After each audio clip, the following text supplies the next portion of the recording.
8h44 minutes. Alors, la saga Dieudonné, dans un sens, se poursuit. C'est-à-dire qu'on sait qu'il a pris l'avion hier pour Paris, enfin de Paris pour Montréal, arrive au service frontalier. On décide de le retourner, donc de ne pas lui permettre d'entrer au Canada. Lui dit sur Facebook qu'il va revenir. Et là, on apprend que le spectacle est annulé, mais qu'il pourrait quand même, de Paris, peut-être faire son spectacle. Enfin, on verra comment ça va évoluer. Et évidemment, la raison pour laquelle il a été refoulé, c'est à cause de ses antécédents judiciaires, donc les condamnations qui lui ont été imposées. C'est probablement le cœur du litige. Et ça pose toute la question, bien sûr, de la liberté d'expression. Est-ce que on est obligé d'aimer Dieudonné? Non. Mais est-ce qu'on doit lui interdire de faire des spectacles? Est-ce qu'on doit lui interdire ou censurer ses propos? Il y a déjà des dispositions dans la loi qui existent pour ce qui est de la haine comme telle ou des propos vraiment haineux.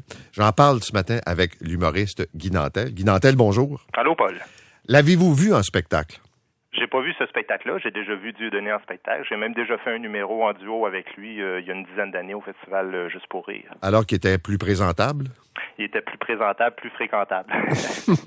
Et comment vous le trouvez? Luc Ferrandez vient de dire que c'est un des meilleurs à l'époque, là, si on met de côté. À l'époque, oui. Là, c'est sûr que ça fait bien longtemps que je l'ai pas vu, puis je sais qu'il a pris une chire un peu obsessionnelle sur un même thème. Fait que, dans le fond, moi, ce serait n'importe quel thème. Quelqu'un qui parle toujours de la même affaire, je trouve que ça devient un peu redondant. Mais c'était un très bon humoriste à cette époque-là, ça, c'est sûr.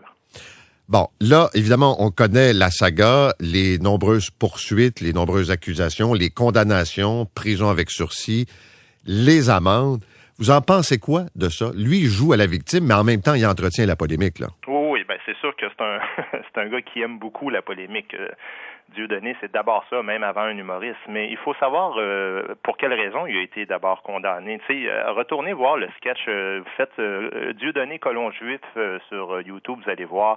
C'est absolument inoffensif, là. Je veux dire, il n'y a rien. C'est un mauvais sketch. Il ne sait même pas son texte par cœur, mais dans un studio de télévision, il y a une ovation debout à la fin. Il y a Jamel Debbouze qui est là, qui rit aux larmes, puis que ça a été récupéré plusieurs jours plus tard. Ensuite de ça, il a toujours été condamné en France, mais pour des raisons. Par exemple, il a pris une chanson qui s'appelait Chaud Cacao, que moi je connais pas. Il l'a changé en Shoah Ananas.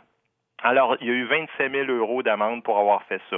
Il a dit que les Juifs, le judaïsme, c'était une secte religieuse. Il a dit que la Shoah, c'était de la pornographie mémorielle. Des trucs comme ça qui, finalement, n'auraient jamais été condamnés ici, au Canada. Alors, tu sais, quand on dit qu'on laisse rentrer, chez nous, on a laissé rentrer Raj V l'année passée, qui, lui, faisait l'apologie du viol. Il donnait des trucs aux gars, comment violer des filles. Il n'y avait absolument aucune raison pour Douane Canada de refuser l'accès à ce gars-là, même s'il prônait la persécution contre les gays. On déporte pas des criminels, des gens qui font partie du crime organisé, qui sont même pas citoyens ici au Canada. On veut même pas les déporter. On fait rentrer des criminels de guerre, des gens qui sont des mafieux, tout ça.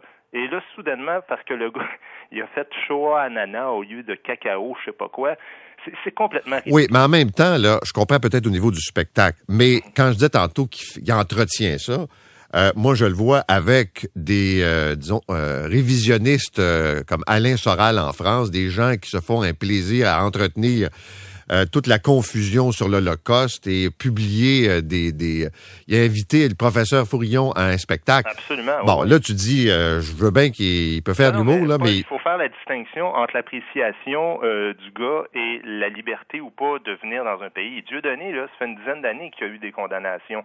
Il est rentré au-dessus d'une dizaine de fois ici au Canada, puis il n'y a jamais eu de problème.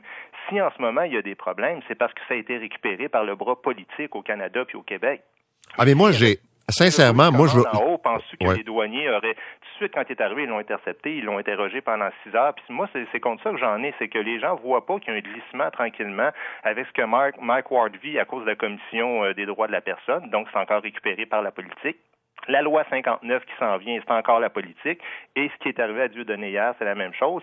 Donc, ce qu'on est en train de vivre, c'est un glissement qui fait en sorte que la morale va être arbitrée par des politiciens maintenant. Mais je trouve que c'est absolument pas acceptable. Je veux dire, il y a une séparation des pouvoirs, puis c'est comme ça qu'il faut vivre. Moi, j'ai aucun problème à ce que Dieudonné fasse un spectacle, puis s'il dérape, puis il tient des propos qui sont criminellement, disons, à réprimer, ben il y a des lois qui existent et ça peut se faire. Bien sûr.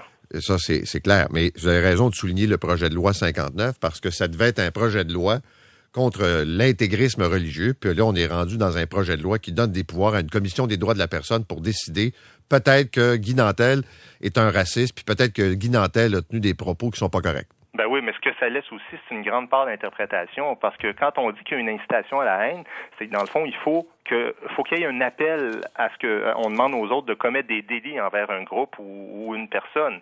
Mais simplement dire « j'aime pas tel groupe » ou « j'aime pas telle personne », c'est encore permis au Canada, là. Je veux dire, il n'y a rien qui interdit ça. Ben... C'est un droit de ne pas aimer du monde, je veux dire, ça, c'est pas illégal, mais avec cette nouvelle loi-là, tu vas pouvoir être assimilé à des propos haineux.